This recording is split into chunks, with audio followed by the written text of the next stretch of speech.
starting. And I have a few slides today, and basically we look to the ThreadPool, Executor Service, and other stuff.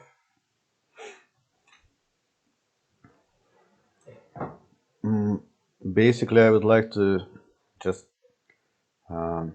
show the difference between the Threads API and why they implemented those stuff. And of course, if you look forward, not here, therefore later maybe create more theory slides. And when you look into that concurrency, evolution of concurrency frameworks or techniques inside the Java JDK, basically you see that in 2004 years introduced that ThreadPool, executor, futures, concurrent collections, etc. Because it used in all programs start using multi-core systems, and before this it was only single core systems, and using the Threads API it was really not bad solutions for in some cases. And after this they decided to make it other frameworks to help work easier with concurrency and parallel programs, concurrent programs and parallel programs also. And they introduced some stuff like ThreadPool and Executor Service. And also that when you're talking about the ThreadPool and Executor Service, you also should understand what is a future.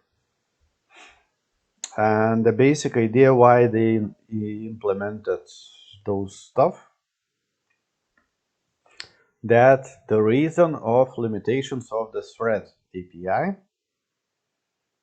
And what is the reason? When you're using the libraries or some frameworks or I don't know, just some other utility libraries, you every time need to work with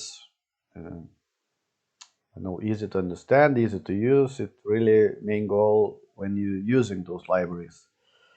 And when you have a lot of configuration, basically better to implement your own implementation instead of using some libraries. In Threads API, there is some limitations.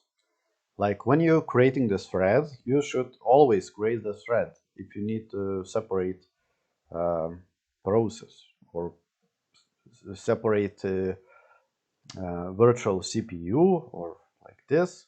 When you're executing some tasks in background or like this, it separates threads.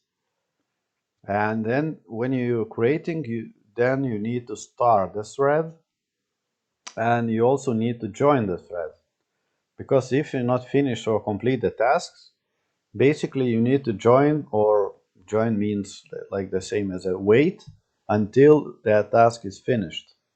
And basically you blocking itself and waiting will while that task will be completed. And when you have a lot of steps, you're able to make a lot of problems or issues with your code. And as a programmer, you're creating some stuff, and you will face some problems because maybe you forget to join in some place, and when you're running it works fine, but when there is some different station, your resources, maybe slow network connection or something blocks your UI, or doing some really mess with your app, for example, or any program you created. And also when you need to write some tests like unit tests or something, it's really hard to do like this. Or if you have like code using the Threads API, basically it's like day from night. It's really different from the sequential code. And sequential code, it's every time it's more understandable and it's really easy to read it. When you have the parallel code or when using Threads API, you'll face a lot of pain with problem solving or issues or bugs or some fixing. And for that reason, they introduced a different way using the Threads API and implement using the ThreadPool and those other stuff like Executor Service and features. Why we need those threads? Of course, we need those threads for those tasks, for huge like input output. When you need to wait 5 seconds or 10 seconds, you're not able to freeze your UI. And when you have network calls like asynchronous programming, when you need network calls. And as you see here, limitation, the threads are expensive. Each thread has own runtime stack, memory, registers, and more. Basically, when you're creating these threads, it doesn't matter if you have single core, multi-core, or which type of system. Basically, using the same CPU, but each thread as a library or implementation has own runtime stack, memory, register, and more stuff, which takes a lot of resources for maybe simple solutions. And when you solving some when you need a network call, you just wasting some memory, for example, for that reason. And your implementation's not so easy when you're using, and also you're wasting some memory, maybe CPU, and etc. And for that reason, they introduced ThreadPool, which was created especially to solve this problem. And ThreadPool, basically ThreadPool, it says that you have the pool and you have a lot of threads inside that pool, like T1, T2, T3, and T4. And ThreadPool is a group of threads created and reliable available. When you have CPU-intensive tasks, you should create ThreadPool size, number of cores in your processor. If you need to get, there is some function which is able to get number of cores in your system in which you're using. Basically able to spread your tasks to number of cores you have in your system.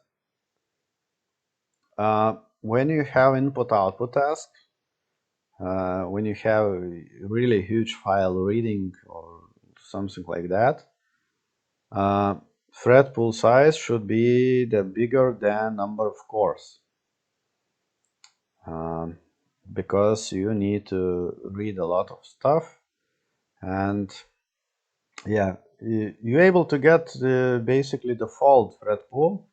You don't need to allocate any, but you're able to use it, that number of cores parameter for your implementation of thread pool. What are benefits of thread pool? Basically, in Threads API, you need to manually create and start and join threads. Basically, you need to make those 3 steps, main steps: creating, starting, and joining. And that takes a lot of your routine coding, and basically better to have automated process here. And ThreadPool gives that stuff. And of course, ThreadPool achieving concurrency in your application. Basically, if you're using the threads, you always achieve that concurrent code. And basically, ThreadPool, it's also concurrent code. when you're writing that, when using ThreadPool. And all those ThreadPool Executor Service feature like all combined in the single framework, like libraries package. And when we talking about Executor Service, we talking as released as a part of Java 5th version.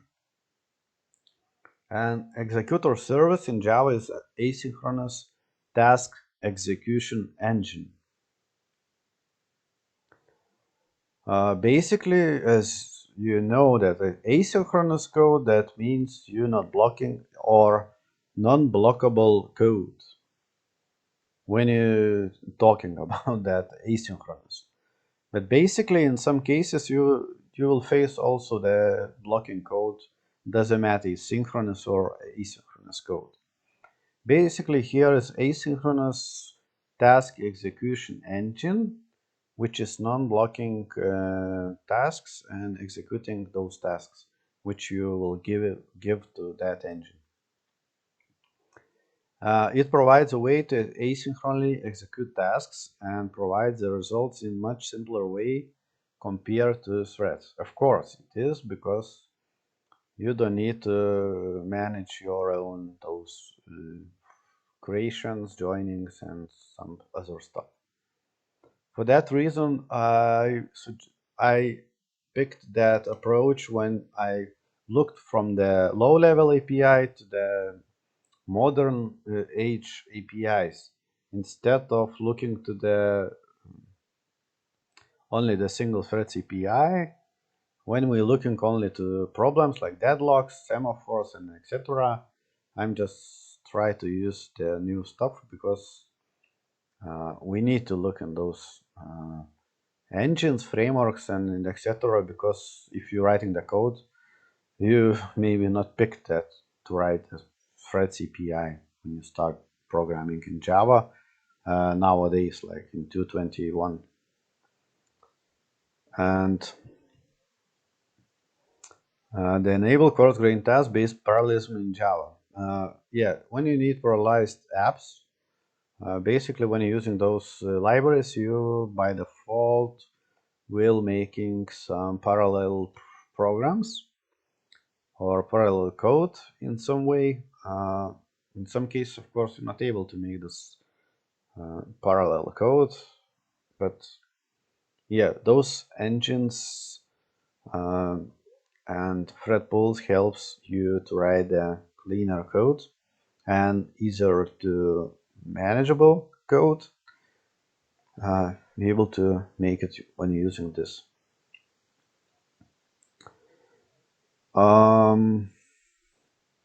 Now we have Executor Service and how it looks like in implementation. Basically, we have the Executor Service as an object, as a main object, which is have the ThreadPool inside. We have some engine, which is have ThreadPool, and we have work queue. Queue, basically, there is any tasks like printer tasks, or doesn't matter. We have the work queue and we have completion queue. And now when you have some client, there is no difference here. We have some client and we have some tasks, like you have work queue and you have tasks inside work queue. And basically that work queue executes the tasks, and after this it takes the tasks, and after the finish those threads from pool that tasks, it added to completion queue. And this adding as a completion to completion queue as a future. Basically the client makes some request, complete some tasks, and the result will be as a future. Future also is interface, and we see what is future, because we need to understand what is the future. We basically get some work queue. We got Executor Service. We have ThreadPool, and it executes those from queue and returns to completion queue as a future to client, the result. And the future is, I'm just copy from Spring Boot or somewhere, but basically I would like to read it. What is the future? Simply put, the future class represents a future result of asynchronous computation. A result that will eventually appear in the future after processing is complete. Basically, when the task is completed, you will get some results. For that reason, asynchronous code result will call as a future. Because, yeah, you expect that you will get a result in the future when it's completed. But you not guarantee that it's completed, but not how it's work, like that asynchronous computations. Like. And there is some framework also, which is the last tasks. I'm not sure. Completable features later. After some features, they fixed features to completable features. But the main idea is completable feature. It's never completed. Basically, it's really that stuff also. Let's see how to write future instance. Long-running methods are good candidates for asynchronous processing and a future interface. This enables to execute some other process while we're waiting for the task encapsulated in future to complete. Yeah. Basically, we need some future computations. And we have some examples of operations that would leverage this async nature future are.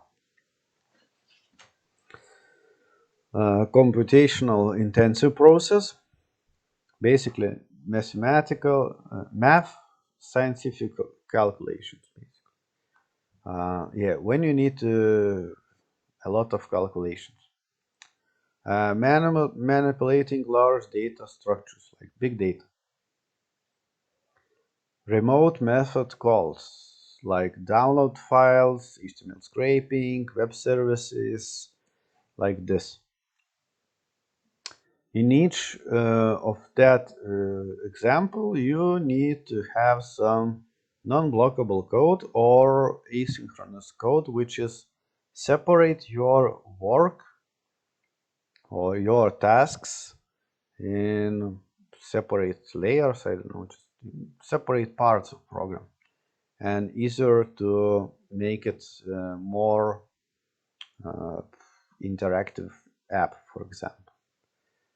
Because if you need to wait download some file, you're able to add some progress bar, but you still need to work with that same app. Maybe you're just writing the text in the text editor or doing some this if you have some UI. And while you're downloading, you're able to still doing something. Yeah.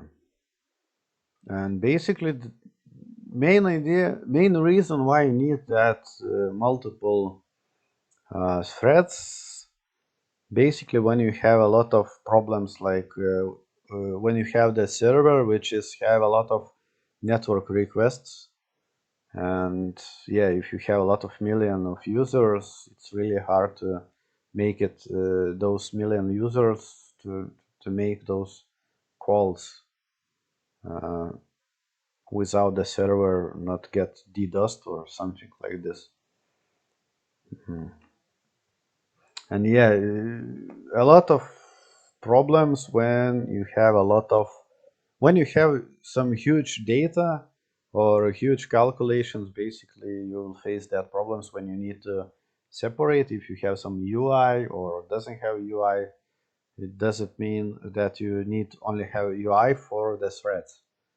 There is some tasks also without the UI dependent, for example, as a backend services or something like this. Yeah, future is some process which is not completed yet, but it will be completed in the future. And yeah, when you have the same example, you return the result as a future to the client. That's it. All executor engine work like this.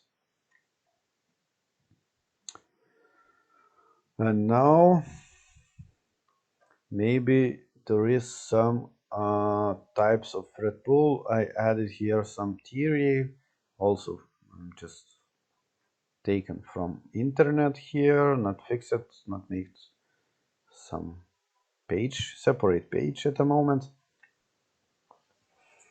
But we looked here, thread properties, and welcome to ThreadPool. And here, as we see now, as we know that creating thread itself is an expensive task, we are replacing creating thread pool instead with a fixed number of threads. And thread pool come in Java 1.5 version, which can submit tasks to the thread pool are executed by threads. A sample program shown here. Basically, you have some tasks and you're able to push those tasks to thread pool. Instead of creating, you just have some tasks and you pushing to the pool, and that pool taking the tasks and finish that task. How it looks like to implement? You use Executor Service. You use executor's new fixed thread pool, like 2 threads in pool. And now you just iterating counter like 10 times. And you calling executor service, execute, and use the lambda expression to print it out some current thread get name. Maybe I copy this and we just testing in our case, try to make it bigger thread pool, for example, and etc. Maybe we need to open our thread starter. That one maybe. Okay, we try to run this.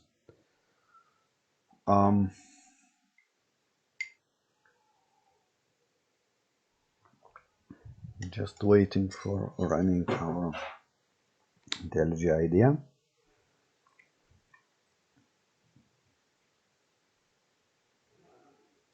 We have our program.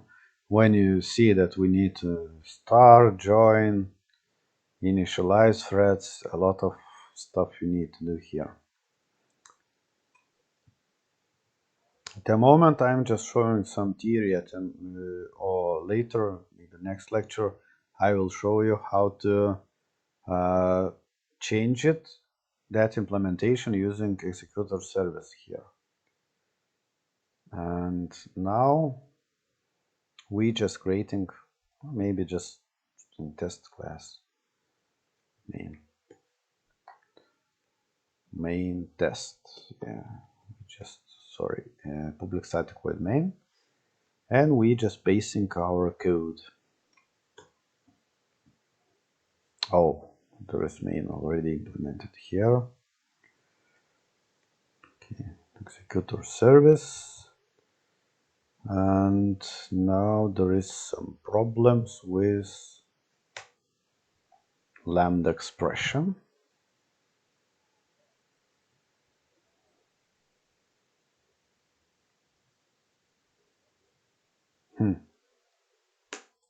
Okay, we try service, execute.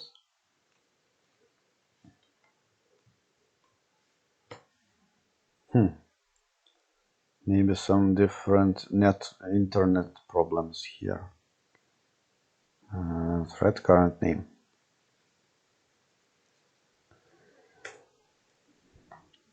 Basically, you still use some threads API. It doesn't mean that you just forget threads API and we just deleting and creating new framework for working with threads.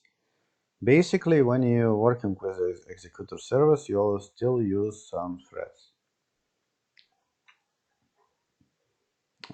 Using fork join also. And at the moment we not talked about the fork join. Any threads here. Thread. It's a lot of comments here. Okay. Yeah, it's too hard to find some information. We have runnable still from our threads API, from low-level API. Runnable task. Callable also it's from threads API. Like this, yeah. We still use the threads API, but it hidden before it hidden down in implementation of the code. Instead of this, we using Java util concurrent libraries, like standard libraries in Java.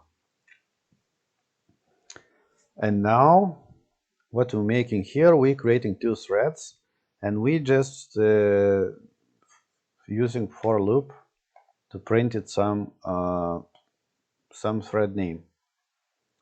Because we need to see the fixed size thread pool is 2 threads, and we need to look how it works in our thread pool. And after you finish the service, basically service is your custom tasks. You're able to call any tasks here.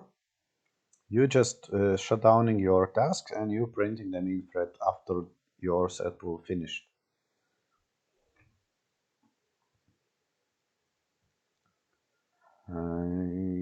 How it works. And as you see here, we got main thread, and here you will get child thread pool 1 and thread 2, child thread pool 1, thread 1, child thread pool 1, thread 2. And as you see here, we got a lot of different threads. We got 2 threads, which is working with your printout with that line of code. If you raise the size, you will get different threads running the same loop. The 10-time loop runs in 10 different threads. Like first thread taken 8th, 4th, 5th, 10th, 7th, 13th, and etc. Basically, Executor Service, you're able to pick any amount of threads, yeah?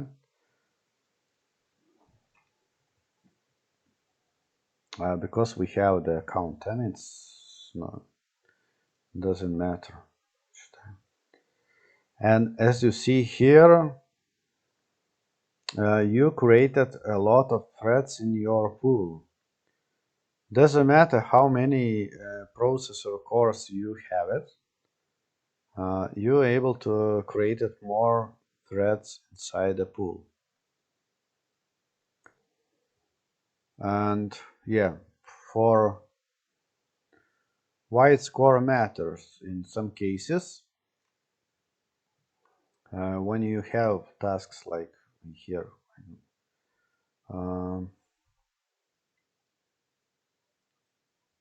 yeah, for CPU intensive tasks, thread pool size recommended number of cores. CPU. When you have math calculations, basically using number of cores. When you have input-output tasks, input-output tasks basically working with not CPU intensive task, And for that reason, you're able to increase your number of cores and not getting, I don't know, just maybe I'm not sure is it possible to see the difference when you're running without the without some other measurement tool. Is it possible to see? It's 22. No, it's really hard. Maybe 29, 30% around. I don't know. Is it correct result when we're using 2 threads? How to run it? Yeah, basically the same stuff, only using to run process. We can't see because here is not CPU intensive task, and really if you're running like 200 threads, yeah, it takes, as you see, 38, or it's not so much, just not CPU intensive tasks. I don't know how to simulate that, but yeah, when you have not CPU intensive tasks, you're able to make it a lot of threads, and those threads make it faster working, make it faster completing your tasks. Like if you have input output, yeah, downloading files or something, or just reading huge files and some stuff. When you're calculating something, better to use number of cores in your system. All systems has different number of cores, and how to get your number of cores, there is some function, ThreadPool, get number of cores. It's runnable, but I forget runtime. It's like cores, Java.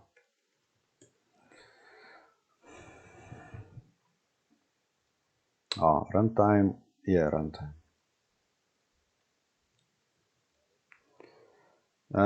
You're able to get using runtime object, get runtime available processors. And here you get any machine, in which machine you're using this code, you will get that many ThreadPool created here.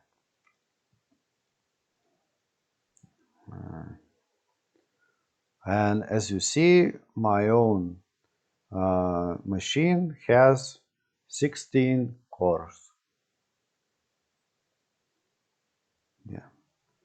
And how to know how to detect different machine?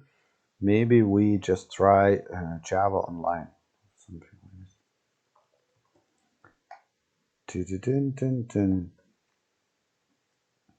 If it's possible to execute the code, and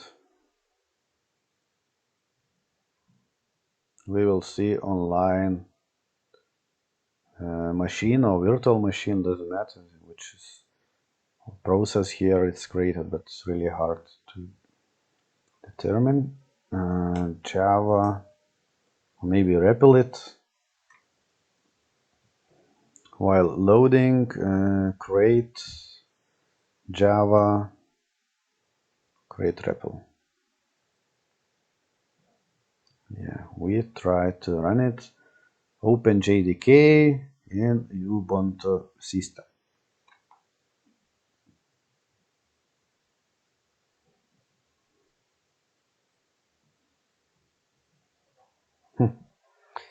As you see, we have the printed out 66 times for loop, and here we got really slow machine or virtual Ubuntu instance, like only 4 cores for REPL-it, how much it uses resources. Here we got error. I don't know what is happening here. We try to add it again, execute. Yeah, we have 4 cores here, and maybe we try to find it another online Java. Online GDB, try to write it here, run. And here, as you see, we have only a single core machine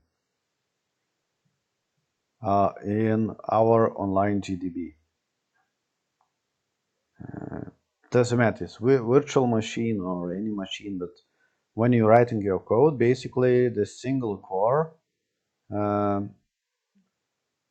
basically it depends on core, because your system, for example, have 8 cores, and for that reason it creates 8 cores pool, and that 8 cores pool able to share your tasks to each thread, for example. Each thread, for example, for each core.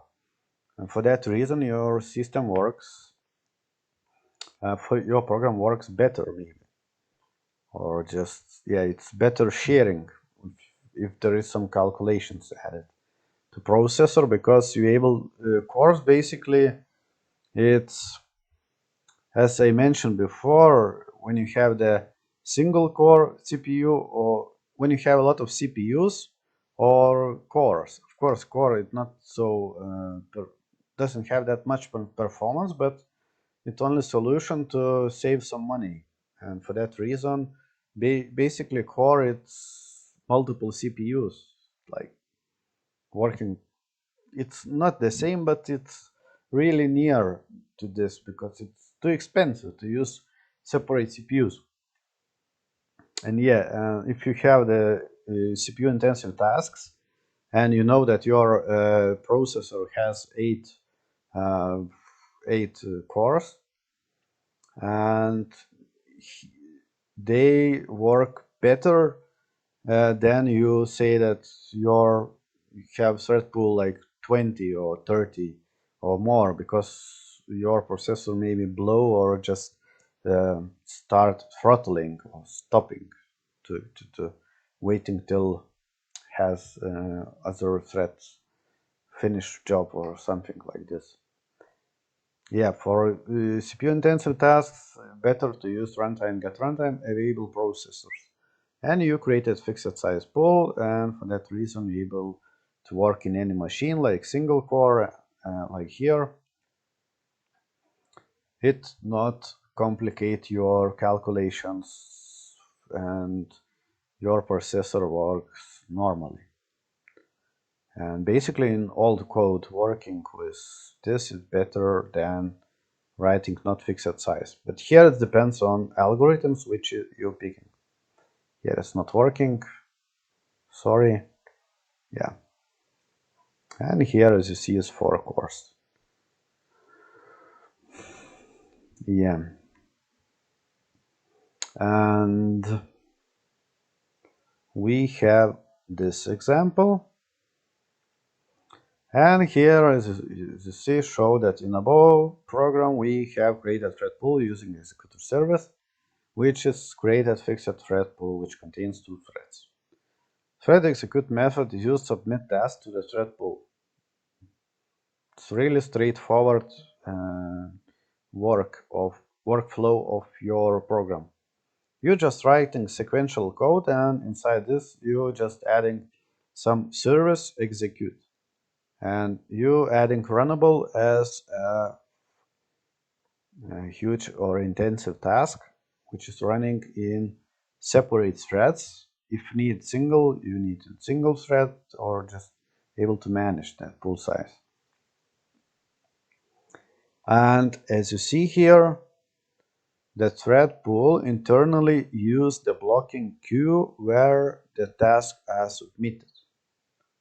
The threads inside the pool perform 2 tasks. Fetch the task from the blocking queue, and execute a fetched task. Yeah, it's really doesn't have that image. Basically, you have that similar to here. You have work queue. Instead of work queue, you have blocking queue. And blocking queue has ThreadPool. In ThreadPool, you have blocking queue, and each thread taking from blocking queue one task, and after it completes, it basically gives completion result after executing this task. Threads inside a pool perform two tasks: taking from queue and execute this task. That's it. It's like taking from list, and after executing later result, we'll get result.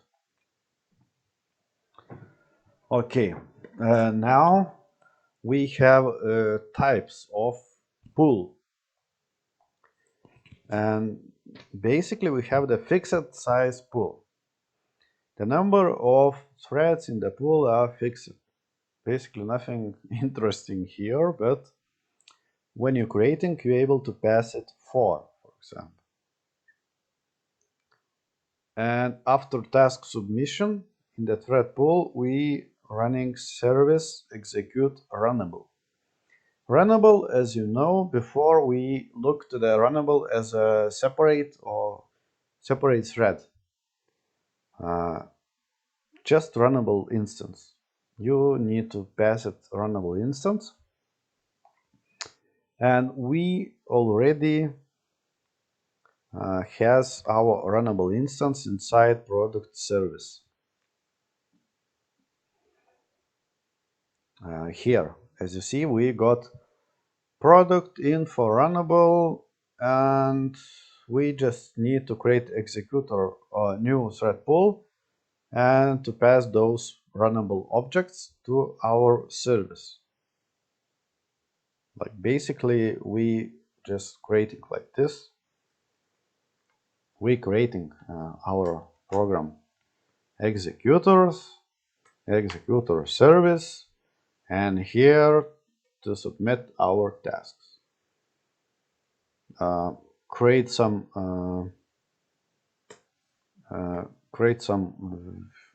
list if you have a lot of runnables, or just call it twice: service and product rating runnable. Basically, we say that how many threads we need. We don't need 4 threads to execute that stuff. We just need 2 threads. That's it. Or just you're able to say first runtime dot get runtime available processor. Yeah. And you just running on 16 threads your tasks here. And when you finish, you just shut down. That's it.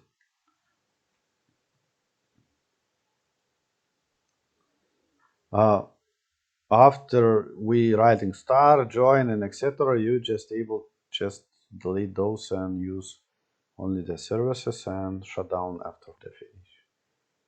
Yeah, but here I'm just showing how maybe we implemented, but maybe we need to make more stuff. We have also cached thread pool. The number of threads are not fixed and are created if task is not able to find free thread available for its execution.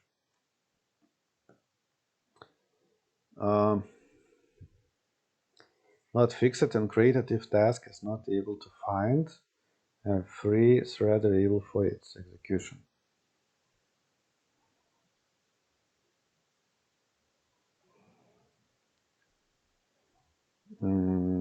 Basically, you're creating the cached service, and if you find some threads free, it executes from free threads. Yeah, we need maybe some examples. At the moment, doesn't have that example. With that example, at the moment I just try to prepare next lecture then. And we have the scheduled thread pool. Here is only tasks those are submitted, which is triggered after certain delay. When you need some delay for the task, you're able to make it delayed tasks. Instead of the Executor Service, you created Scheduled Service, new Scheduled ThreadPool. That means you're creating ThreadPool size of 10, basically the fixed size. Task submission to ThreadPool after some delay. Only once after 2 seconds delay. We're just running, basically, if you're creating some cron job, cron, it's like when you need schedule for your running, you're able to create a cron like job here. After some stuff, you're able to run it your program. And task submission to tool, submit a task to run only once after 2 seconds. If you use that time unit seconds, you're able to make a time unit minutes, hours, and this many. Some different time units. Submit a task to run once after 2 seconds delay.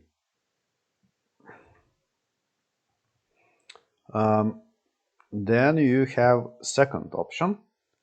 Submit a task runs repeatedly every 2 seconds after a delay of 4 seconds. Maybe you sometimes need some delay, and after delay run some tasks each 4 seconds. And if you have submitted a task to run repeatedly 4 seconds after the previous task complete, after delay of 5 seconds. Submit a task run repeatedly 4 seconds after the previous task completes after the delay of 5 seconds.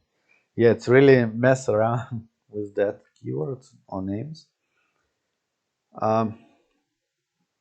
We're able to create multiple tasks, and after the first task finished, after some delay running another task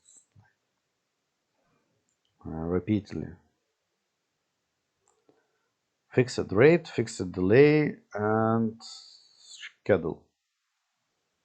Run only once. If you need once, use schedule function and just delay. Runnable, delay, and units in seconds, for example. If you have scheduled as fixed race, you need to repeatedly running that stuff. You're just using like this. We're able to use this for our example. This maybe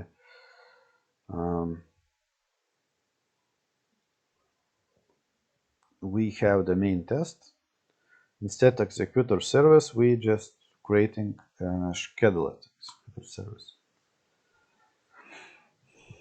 And in scheduled executor service, we need to create new scheduled thread pool, because here is different approach. Oh, sorry, I'm just new scheduled.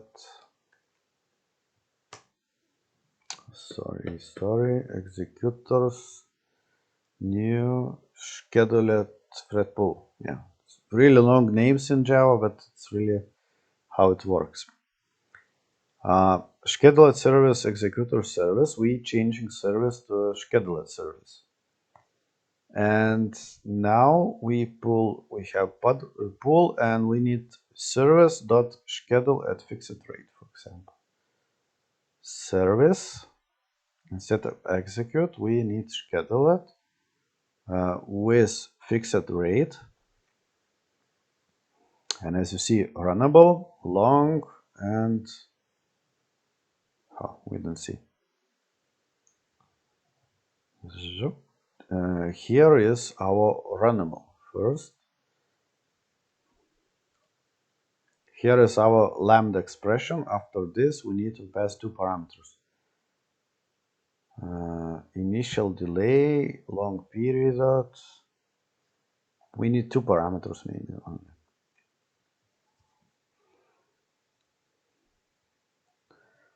After 4 seconds, every 2 seconds.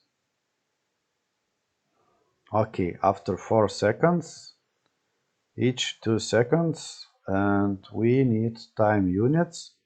Be able to make days, milliseconds, hours, seconds, microseconds, nanoseconds. See a lot of stuff. Seconds. Yeah. And now we try to see how it works when we running like this.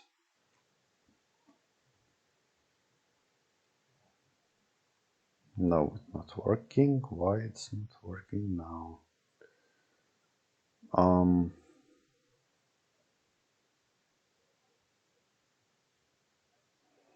I forget how to launch that Executor Service.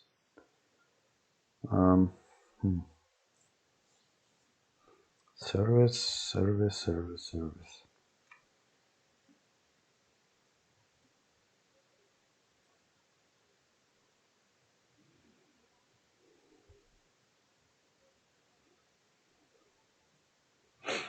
Okay, maybe we make this schedule first. See difference. Is it schedule and without delay, just delay 2 seconds.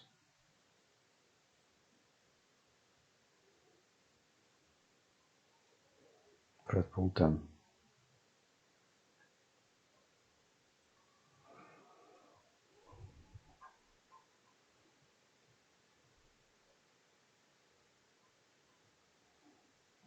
Here we can't see that.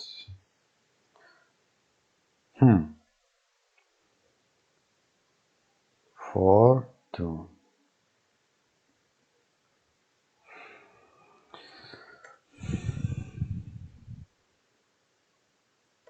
We leave like seconds for static constant. Okay. Time unit, basically the same. No, it's not time unit. It is time unit.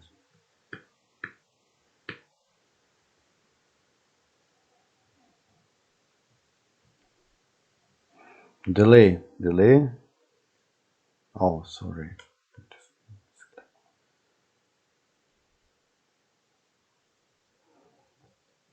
Schedule at fixed rate.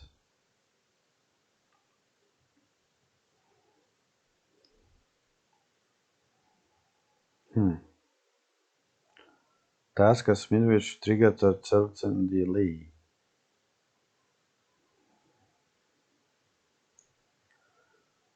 But here finished main thread and other threads not running. Okay, if we make it fixed delay.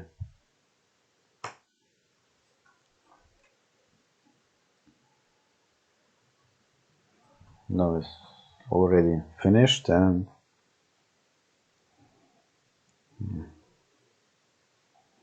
okay, we just copy this, those 3, and to see is it working or not.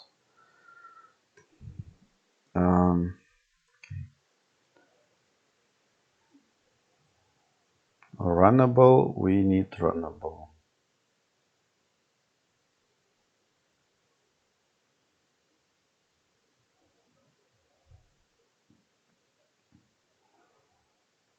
Oh, maybe we don't need the loop here.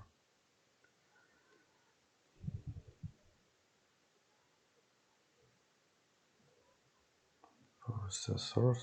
Okay, we just try to delete this first. And we try to run our delay, fixed delay, shut down main thread.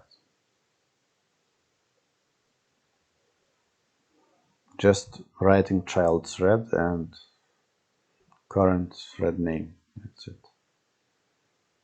Is it working or no? It's display some. same.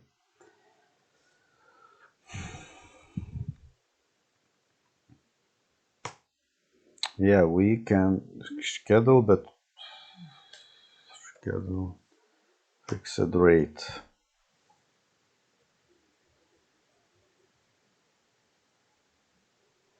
Okay, I later try to find some. It says that it's deprecated, so maybe that's the reason why it's not working.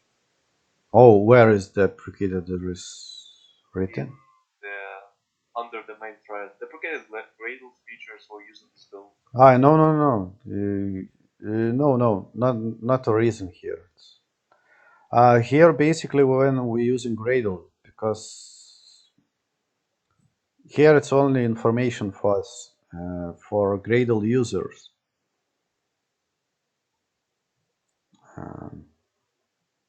It's like in Gradle 7.0, there is some, I don't know, just some problems, or you not see some messages, something like this. Yeah, it's not Okay, see. it's only for Gradle features, like it's not for that. Yeah, maybe I'm just grading without a Gradle. Basically, Java 11th version is enough. Plain Java or project without any build tool, and just pasting code here. And we have the same stuff, new scheduled ThreadPool. Okay, we're able to make processors like do, doesn't matter. Because if some method is deprecated, basically you will see that underlined on your text, like if you are using thread dot suspend, oh, sorry, t dot suspend, for example, you see that line as deprecated here.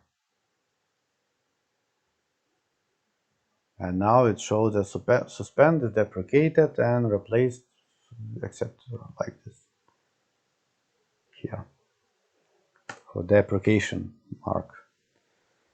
Okay, my bad. Sorry. No, it's okay. It's good that you attend to to lecture. If I try to not make shutdown, I don't know.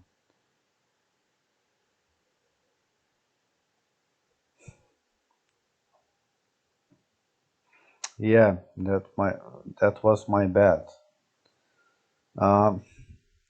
When we making the shutdown, basically we just running and not waiting, just shut down the service.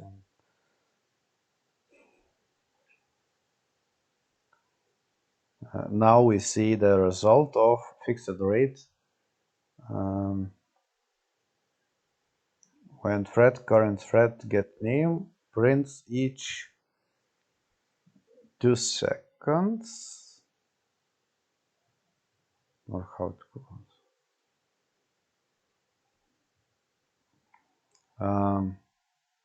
Every 2 seconds after 4 seconds delay. Yeah, after 4 seconds waiting, you're running the task. And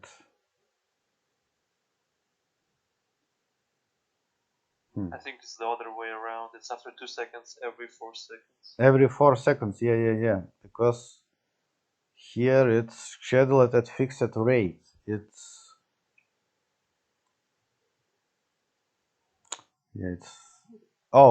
yeah. Maybe my bad. I write initial delay and period. Yeah, as you see here. Now will be each 2 seconds.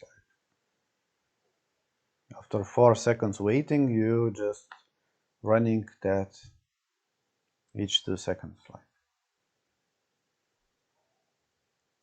And here you see, doesn't matter which pool maybe size, we see the first thread working with, we try to making bigger. First, oh, second, third,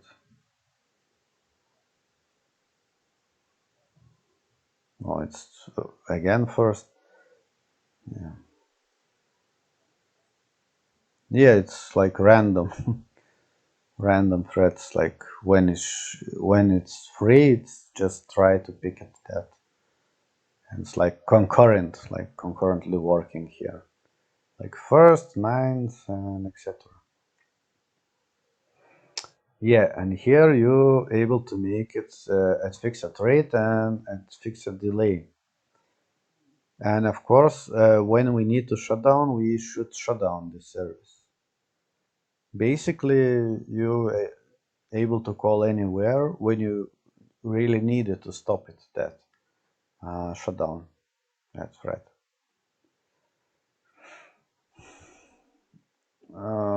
Cache task.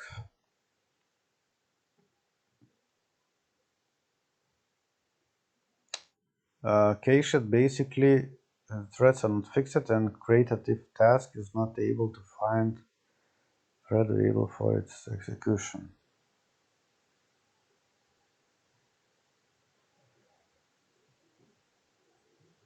If task not able to find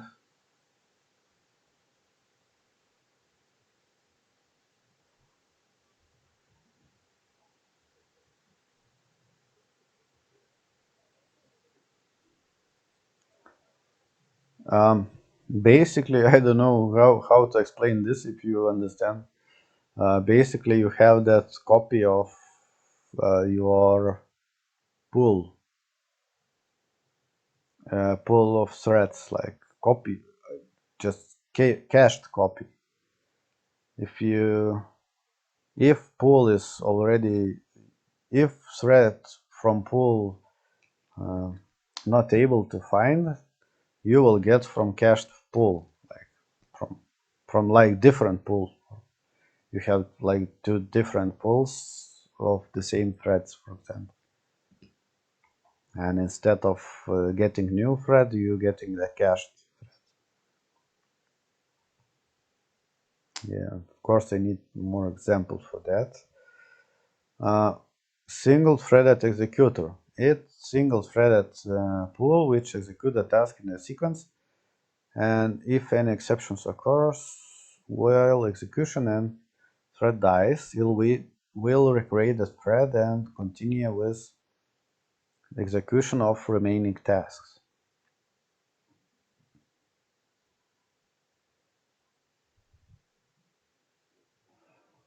Um,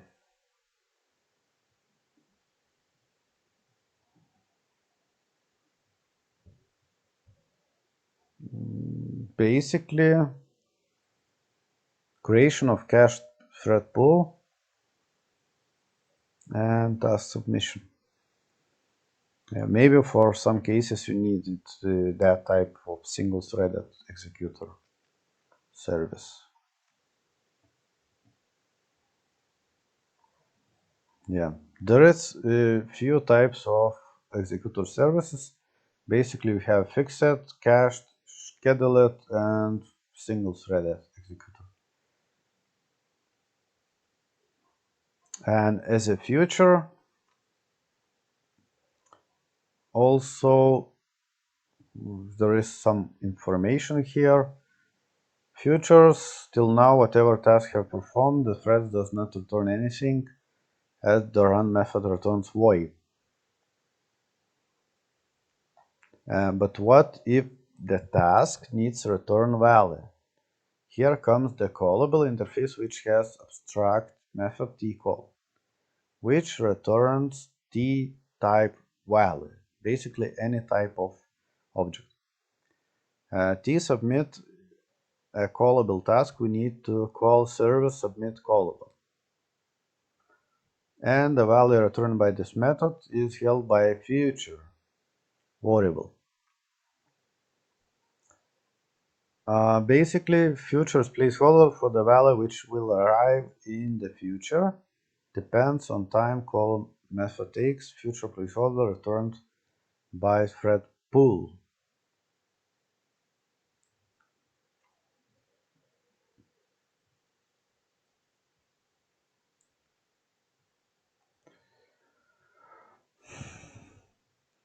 basic problem when you're working with Threads API or that from the Java first.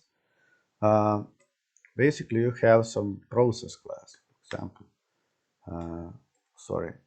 Class or task. My task, for example, extends thread. And you have to class another task. Another task extends runnable. Oh, sorry, not extends, implements runnable. Yeah.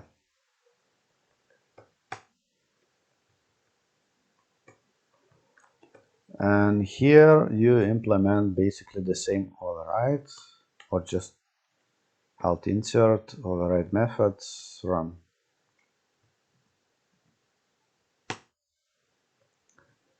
And here just implementing doesn't matter. Hello.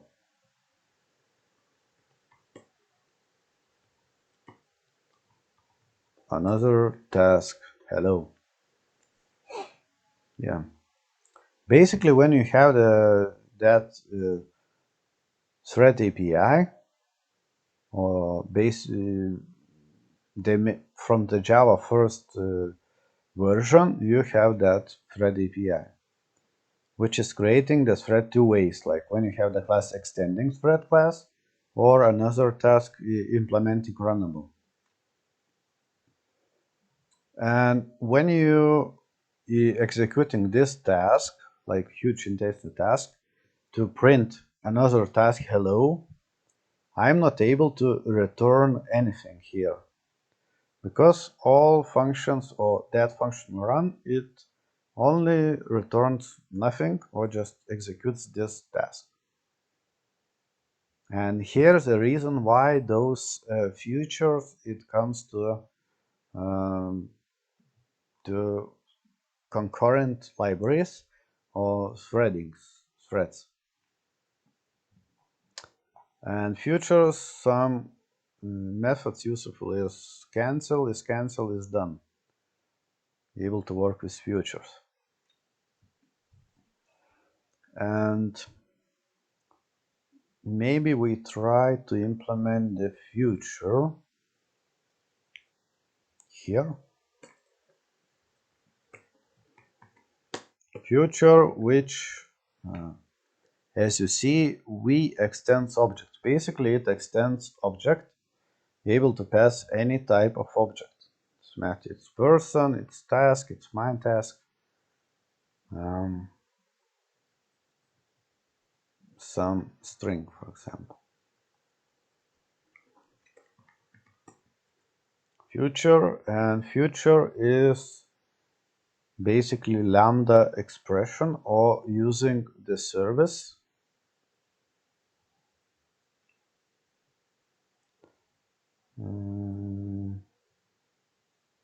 Future is placeholder for the value which arrive in the future, depends on time you call it.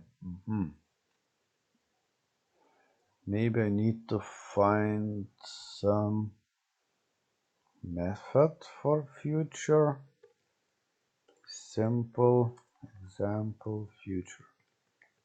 Java. I don't need really hard example.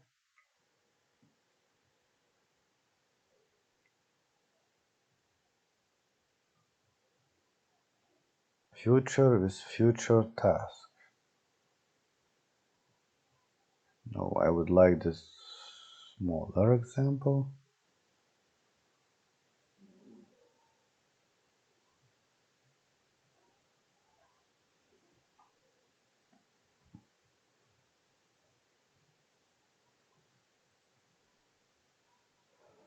Executor service. I would like the executor service.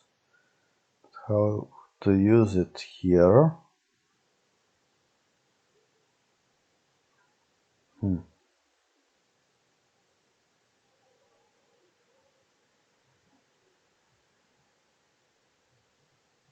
Square calculator.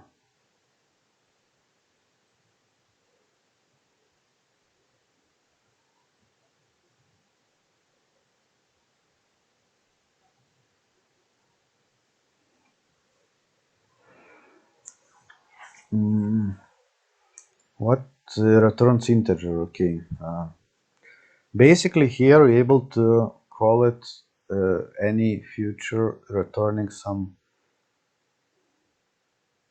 any integer or doesn't matter which result, something returning here.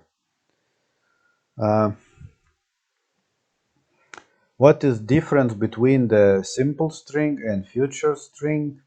Basically, it will be the runnable object from Java util concurrent library.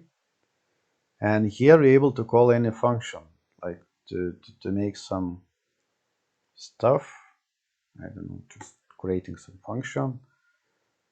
Private, static, random name. I really don't know which type of function to create here. We just randomizing new name, having some or list string list equals new list. Here we adding some list of Marius, Thomas, John, Anna, and that's it. We have some array list and we just returning that random name. Return list shuffle. Oh, sorry. List shuffle, not here. Okay. Collections dot shuffle list get what's returning here. Oh, it's returning null. Okay, we just shuffling list here. For randomizer, we shuffling our list, and in list we returning index 0.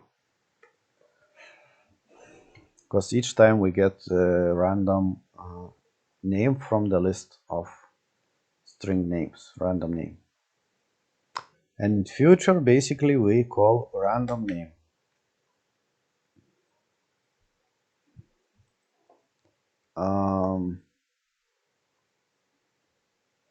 Future type to string. Oh, we should create future methods.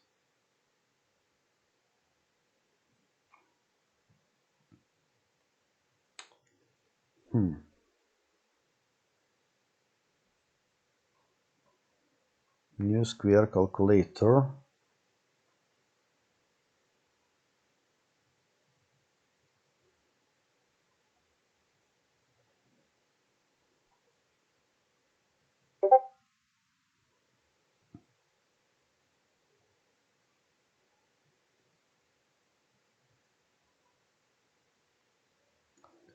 Okay, we should create a bit, make some mistake here. We look to that example and try to follow that direction. We should create future, of course, because we need the same type. We should create as a function which is returning future. And we have a random name. We have the list. And we also need to create our executor service. For example, we has already implemented our executor service with some delay. Schedule it, executor service. Not single threaded, but we just running, for example, 4 threads. Each 2 seconds, we just doing some stuff.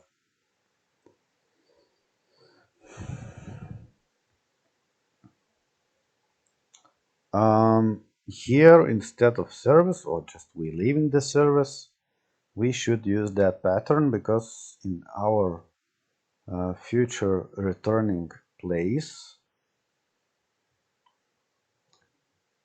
we should return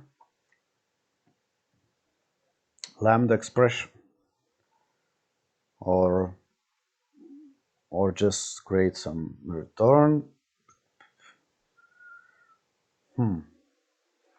Okay, we just returning our service.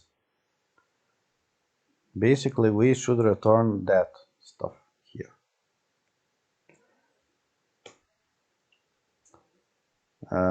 Return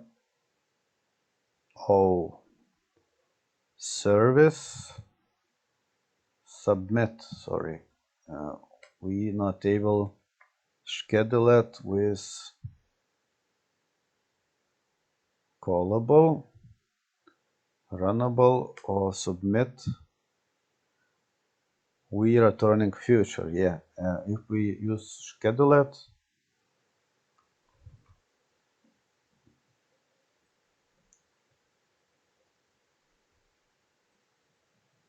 schedule it future, is it possible or not? Schedule it future.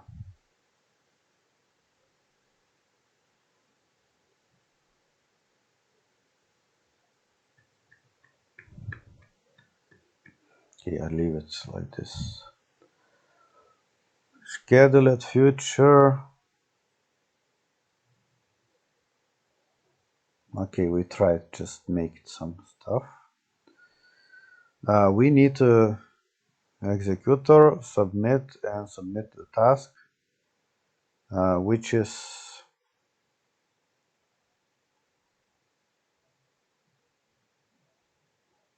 return integer.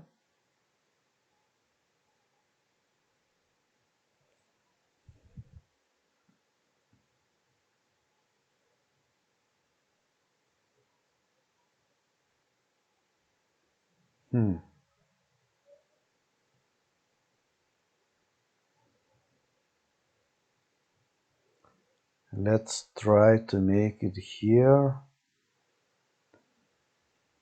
without print line. We just try to return as integer.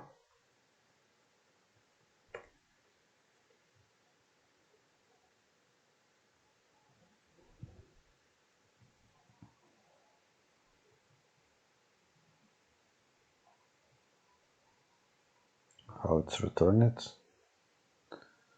No.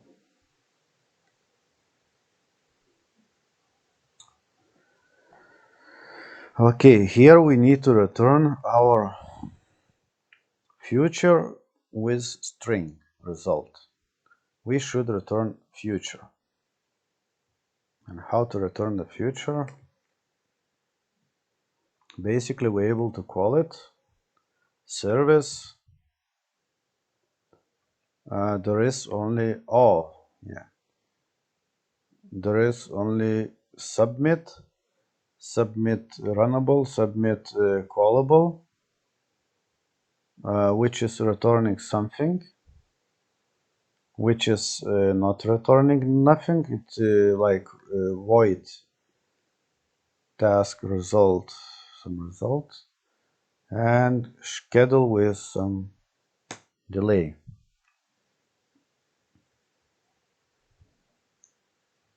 Yeah, like delay 2. And time unit seconds. And here basically there is only 2 options, runnable or callable.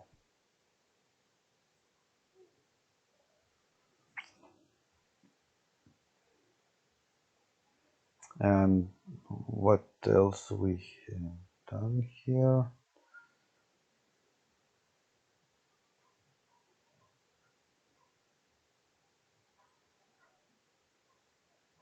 What we're able to do inside here?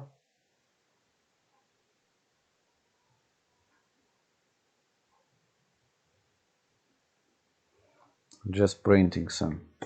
Try to print it. Okay, we're just making some here. Return. We need to return some random name. We should return list get 0. If we're using lambda expression and have single return, we don't need to write those brackets here. And we're able to call it this. In lambda expressions, you're able to call it like this. Now means like we got scheduler future, which is after 2 seconds delay prints some name.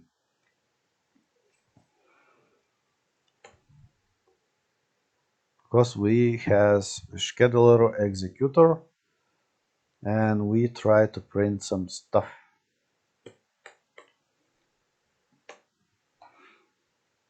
And how to use this feature?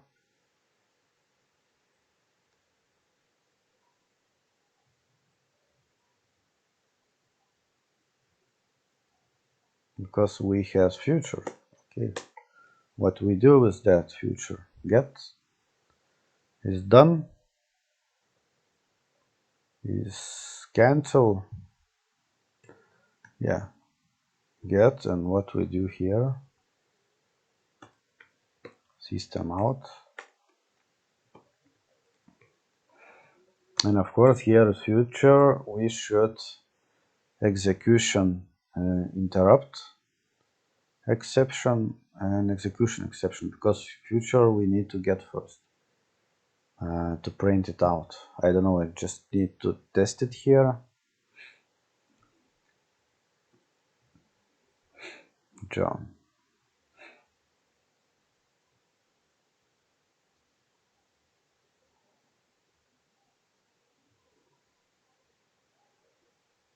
And now I think how to make it work. Schedule it like each some second to print some stuff inside this future implementation. Because we have the callable delay unit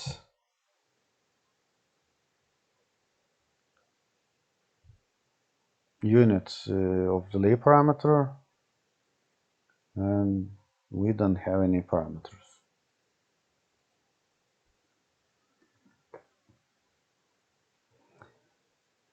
If we try to run here, we need to run on runnables only.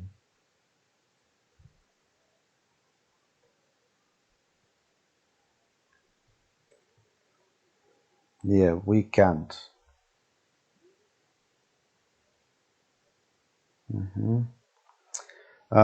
Yeah, here is a problem because if we try to pick different method, basically we're not able to pass callable, runnable and callable. Difference between those two: runnable is void function, and callable is runnable is void function. Callable is which returns some result.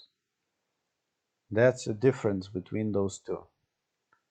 And if you would like to execute something here as a fixed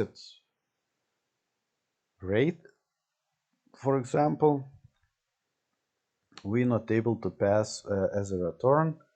We should print it out as runnable. as void function, but for that reason, I think that there is no function for the future, because future returns some result. I don't know, is it possible void? Nope. No void. Like string. For that reason, you should return something. Oh, sorry, we need to return this.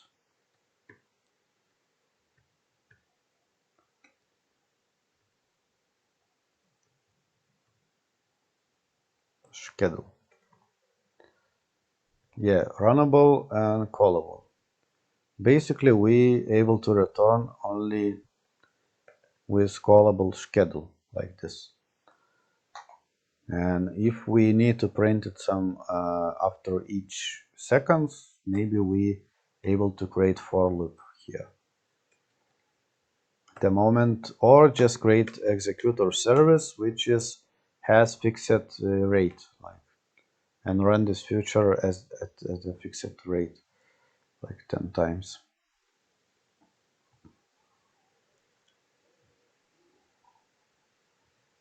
Oh, it's only the delay, and then yeah.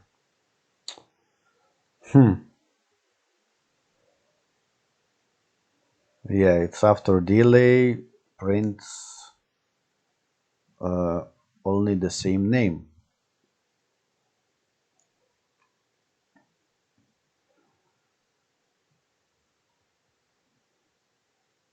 Maybe we need to create two futures. Yeah, future 2. Future 2, we get future 2 result. And we running random name. Thomas Anna. Anna John. Okay. Yeah, here we're able to create only the future, which is return some result. Doesn't matter from which source, but basic problem was when you have runnable, as I mentioned before, you're not able to return anything here. You're just able to run, or you're just able to create only void function, which is only executes but not returns anything here. When they introduced future, they lets to return something and added the callable interface, like class third task implements callable.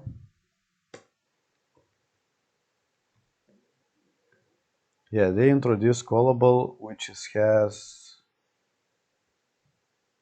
or we don't need it, this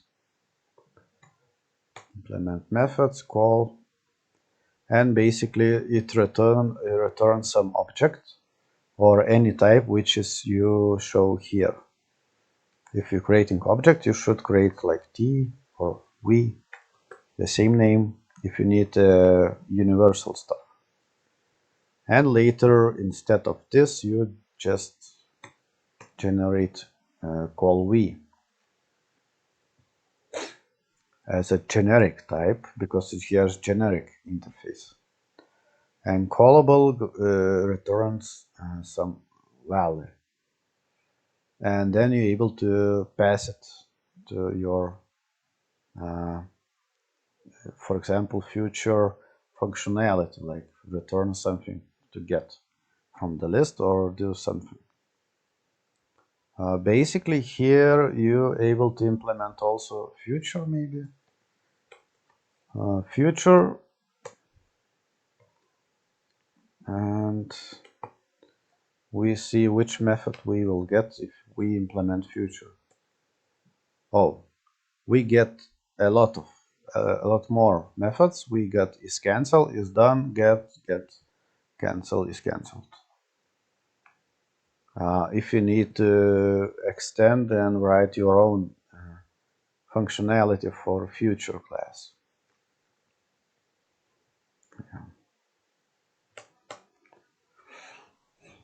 Yeah, and basically for Threads API, it's not flexible because we don't have that return value. For the future, you're able to return some value when you're working with separate threads. And you're able to work with ThreadPool also using the futures and return some schedule some stuff here. And future also able to get more. If future is done, print system out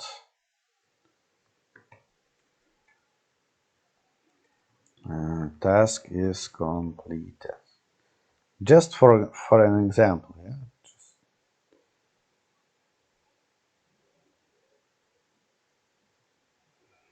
Task is completed. Yeah, we got the answer. This.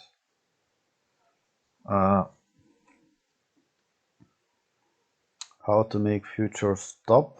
I'm not sure. Is any delay or just delay here? Oh, there is delay, of course. Here we're able to find here. Don't need a thread sleep.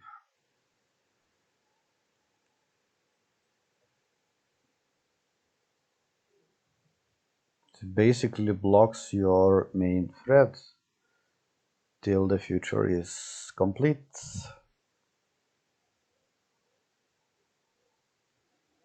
If you're printing some to console without a future, like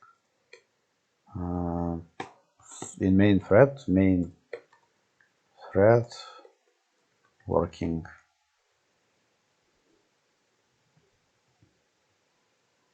No, it's block. It's delay the main process basically. When I add delay, if I add 0, yeah, it adds delay to the main process basically.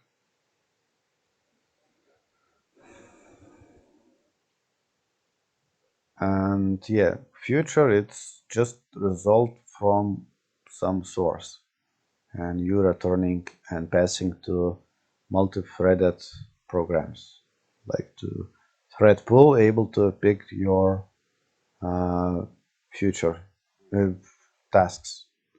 Task is to randomize name.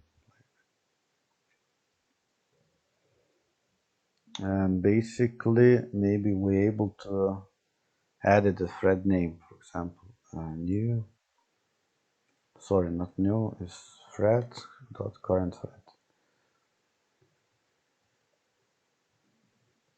We're just adding some information to display which thread taking which future. Is it possible to see the different threads?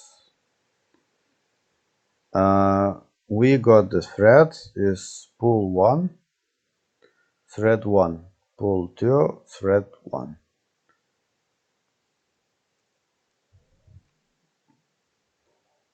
If we get if we add it more, for example, future 3, future 4, just to see how it works. 3 and 4.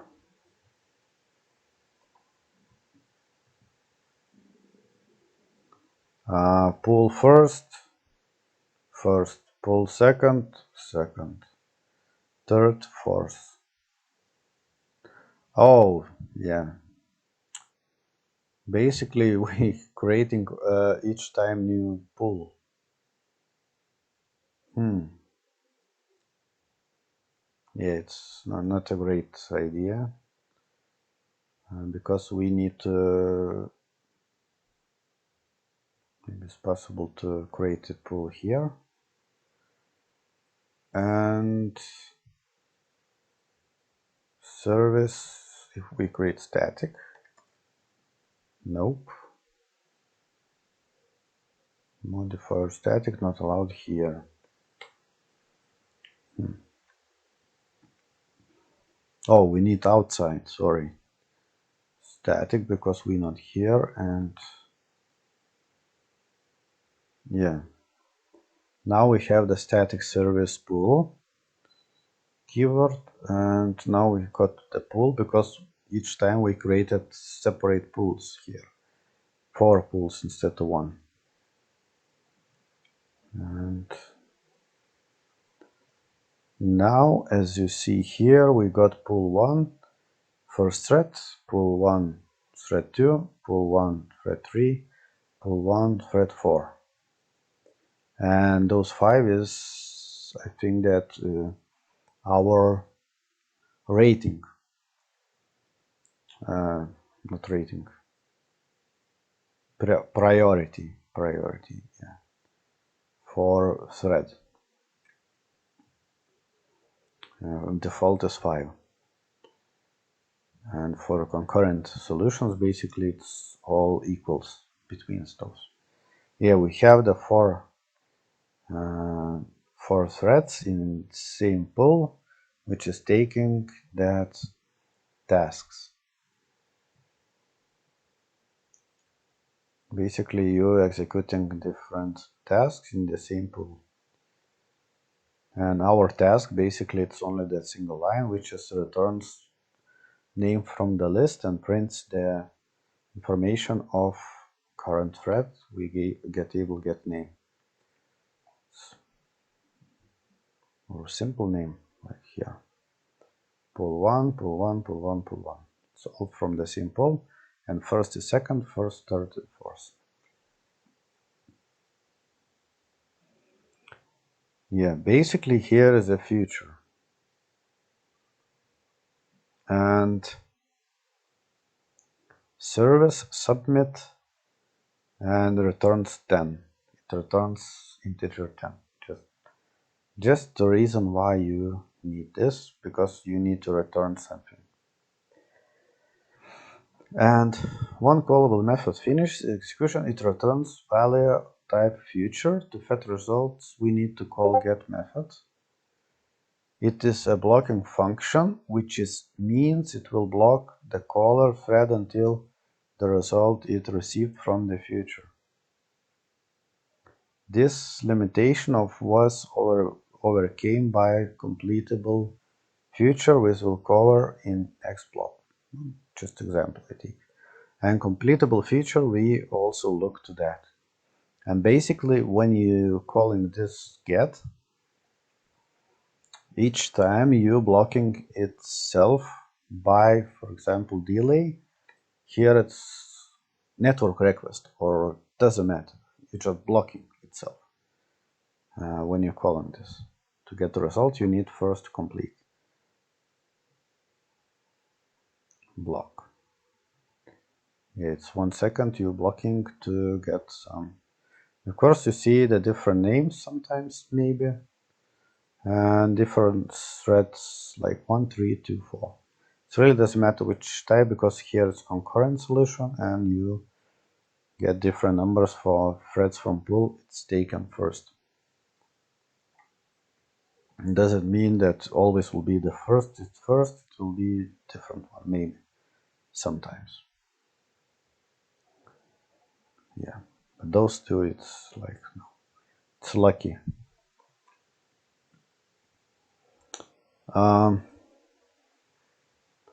Some important methods is it cancel.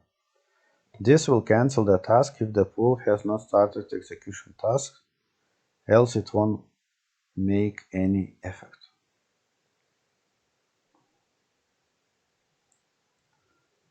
If it's like some working, you're able to its cancel make true. Check if the task cancel it or not. If you cancel the task, you're able to check it. Is done, it returns Boolean value to check if the task is executed or not. It doesn't matter whether it's successful or not. Is done basically says that final state of task, which is has here. maybe we try to cancel our future first. Future dot cancel true.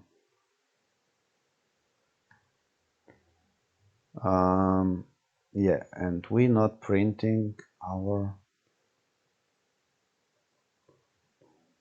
yeah, we just canceling our feature, for example, that task.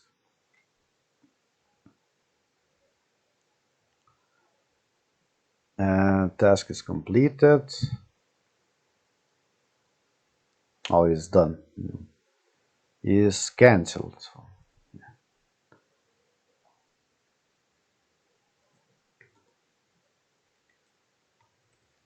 Is cancelled. And we just try to edit future dot is cancelled. Sorry, we just running.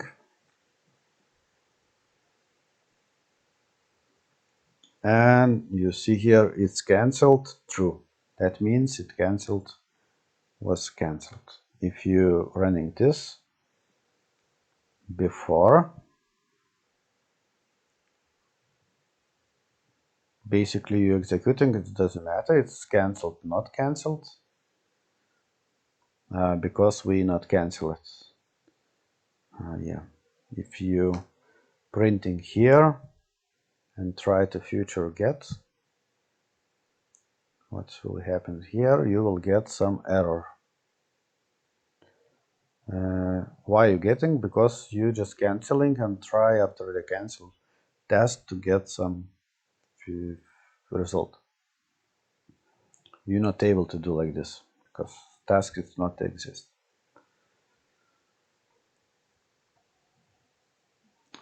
Yeah, for today that's it.